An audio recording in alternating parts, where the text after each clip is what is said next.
For hundreds of years, dragons have roamed the lands of the known world. They're not simply pets and menaces, but the main cause of loss of many lives in Minecraft. Only a brave few can slay a dragon. Even less can tame a dragon. Are you one of them? Welcome to Ice and Fire Mod, the mod of the day we're going to be talking about. If you're looking to learn more about mods, shaders, texture packs, and all things related to Minecraft making it better, start now by subscribing and clicking that bell. Hey guys, I'm D from DAB Works, where we make content on the best mods mixed with shader packs and texture packs, letting our computers suffer so yours doesn't have to. Alright, big shout out to these guys over here. Thank you so much. This is from the previous video, the comments. And if you post your comments, I will give you a shout out in the video. So post your comments down below, and I'll see you guys in the next video. Let's get into how to do it.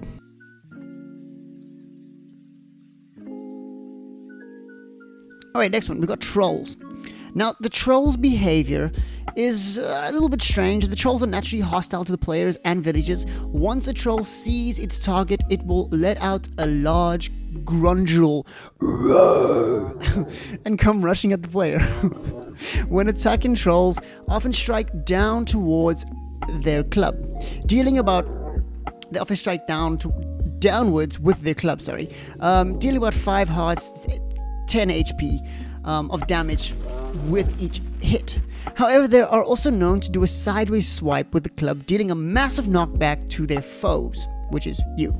If a troll encounters an unavoidable obstacle while chasing down a target, it will smash the obstacle to bits with its club, aka you die. As well as the troll's thick hide means the arrows are useless against it. Don't even try, bro. However, if a troll is exposed to direct sunlight, it will turn into stone. Pretty much like it's being hit by a gorgon. A petrified troll can be broken with a pickaxe and yields 2 to 5 pieces of cobblestone once broken. Yeah, who wants cobblestone? Unless you can dig in a wall. But anyways, due to this, trolls will never leave the caves. Trolls will never leave the caves or any shady areas during the day. We've got the weak point. Combat. Since arrows are ineffective to trolls, it is suggested that one should wear decent armor and carry a hard-hitting melee or whatever you want to call that weapon before fighting a troll. The best way to take on a troll is to lure it out of its cave during night and sprint away with its club strike. Run back and land a hit on it, then repeat this until it actually dies before you die. Alternatively, one can let the troll chase them around until the sun rises, and that's a long time, but yeah, sure. Or you can just use a cheat code. Just kidding, don't do that. And then it will turn into stone. However, this method yields no value because it turns into stone and you don't get any loot from it. So, you take your pick. Alright, next one.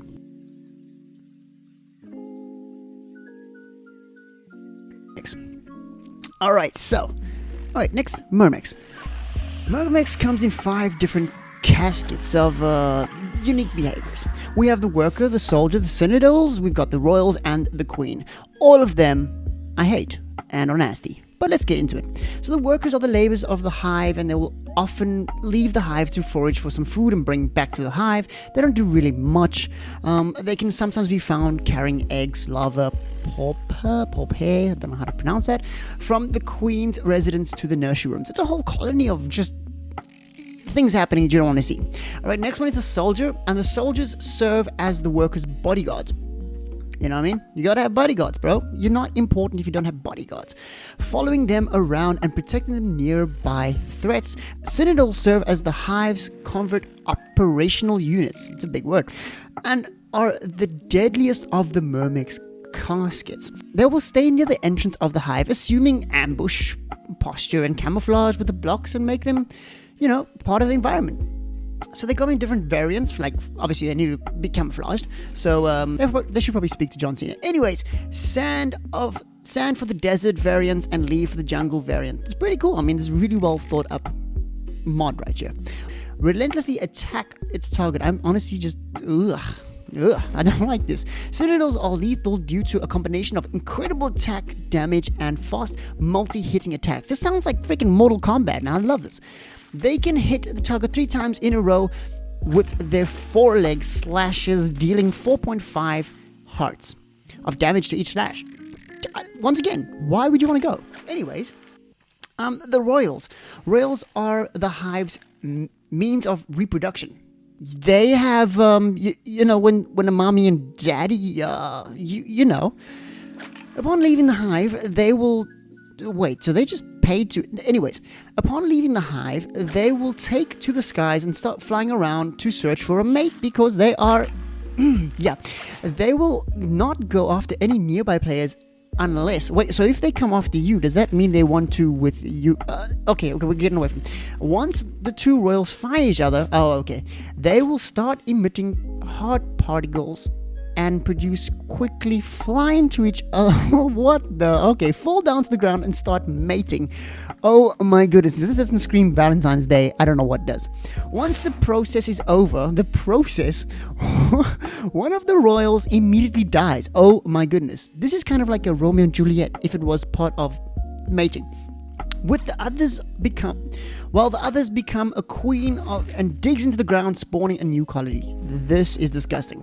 Queens, however, is the hierarchy of the hive. It is the queen bee, but it's not a bee. As well as its sole reproductive member, she will usually walk around in a single giant room she inhabits, constantly laying eggs that hatch larvae. However, despite being the reproductive unit of the hive, she is still capable of defending herself very well. Her bite does 5 hearts, that's 10 HP of damage. Although her sting only inflicts poison for 9 seconds, it inflicts incredibly heavy knockback. Usually, there will only be one queen in a hive, and without her, the reproduction will stop. So, kill a queen and you win. And the other members of the hive will stop working inefficiently. So if you can get the queen, you can win. Alright, this is a little secret. There is a bug where if a Myrmec's egg is picked up by a player, the colony will no longer recognize it as their own. Same as if you pick up a bird that's fallen off the tree. The mom's going to be like, I don't want it. Alright? It's not mine anymore. If it was laid by the same queen and the tendon by the same workers, this means that once the larva hatches from the egg, it is quickly slaughtered by the adults. What? Anyways, yes, you guys try it out. You guys let me know in the comments below if you like these guys, because my skin crawls just talking about them and seeing them. All right, next one.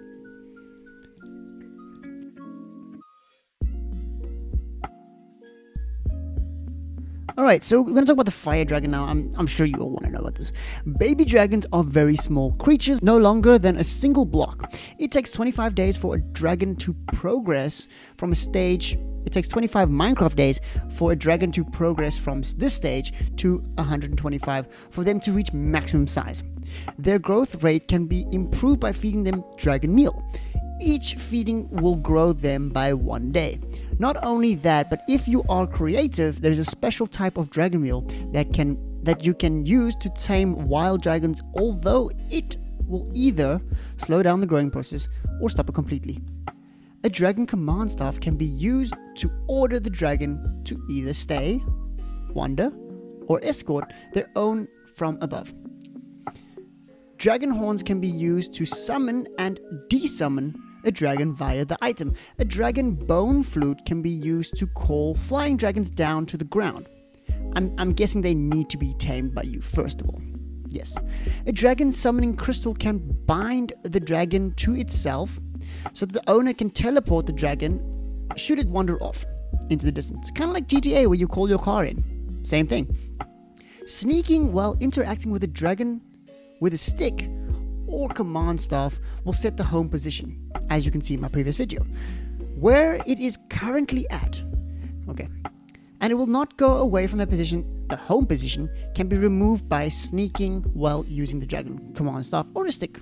Dragons stage 2 and up will breathe fire with active fire dragon forge if near one, powering the multi-block structure and allowing it to turn iron ingots into fire dragon steel ingots. What? That's so sick. A tame fire dragon also will try to attack ice dragons and lightning dragons of the player, but not of their own.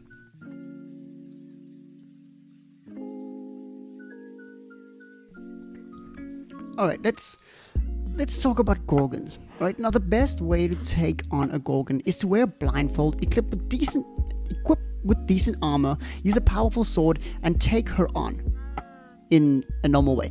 In addition to this, it is recommended that one should bring many buckets of milk. Why? Should they get poisoned by her attack, note that they must be blinded to avoid turning into stone.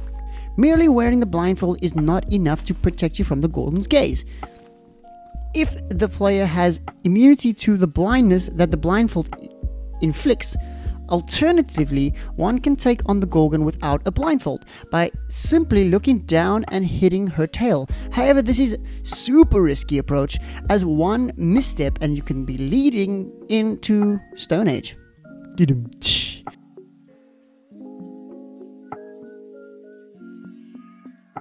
Next, we have Cyclops. In order to avoid being detected and trampled to death, one must wear a full set of sheep-disguised armor and sneak, done by pressing shift. However, hitting any sheep near the Cyclops will quickly remove this disguise utility and allowing the player to be detected by the Cyclops. Alternatively, one can aim and fire an arrow or a burst of dragon's breath at a Cyclops at the eye. If the attack is successful, the Cyclops will be wounded and it will scream in pain. Yeah! And its detection range will be dramatically reduced, leaving it unable to target players from more than 4 blocks away. Alright, if you guys like this video, you can click on this video over here. It's what's recommended from YouTube for you guys to watch from my channel. And this is going to be a whole bunch of parts series, so I'm explaining basically very deep in the Ice and Fire mod. So see you guys next time on DAB Works. Peace, guys.